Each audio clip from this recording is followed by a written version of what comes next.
মোবাইলের এই চার্জিং পোর্টগুলো লাগানোর সময় চেরা জায়গাটা অবশ্যই ঝালাই করে নিতে হবে, নাই দুদিন পরে দেখা যাবে কি এই জায়গা থেকে চার্জিং পোর্টটা নষ্ট হয়ে যাবে, ফাঁকা হয়ে যাবে বা নড়বুড়ে হয়ে যাবে।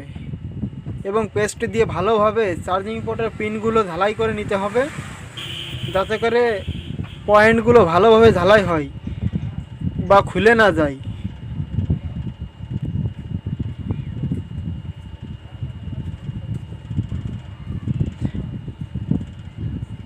এই লজিক বোর্ডটা আগেই পরিষ্কার করে নেওয়া হয়েছে, আপনারা এইভাবে পরিষ্কার করে নেবেন। তারপরে এইভাবে চার্জিং পোর্টটা বসায় ভালোভাবে ঝালাই করে দিতে হবে।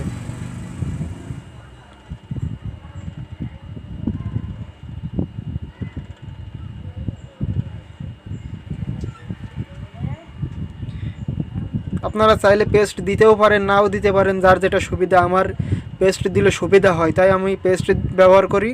তো আপনারা যদি পেস্ট ব্যবহার করতে চান করতে পারেন, আবার আপনাদের সুবিধার্থে পেস্ট নাও ব্যবহার করতে পারেন, যার যেমন সুবিধা হয় কাজের।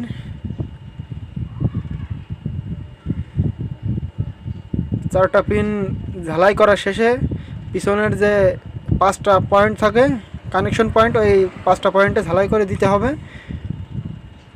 পিছনের 5টা পিনই ভালোভাবে ঝালাই করে দিতে হবে, সম্পূর্ণ ছিদ্র পূর্ণ করে ঝালাই করে দিতে হবে।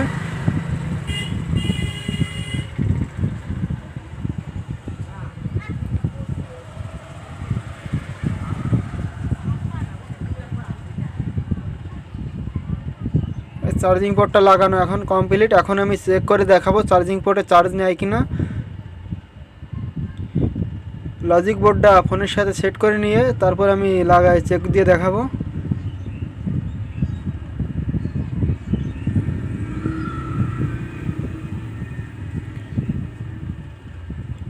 এই দেখতে পাচ্ছেন চার্জ নিচ্ছে।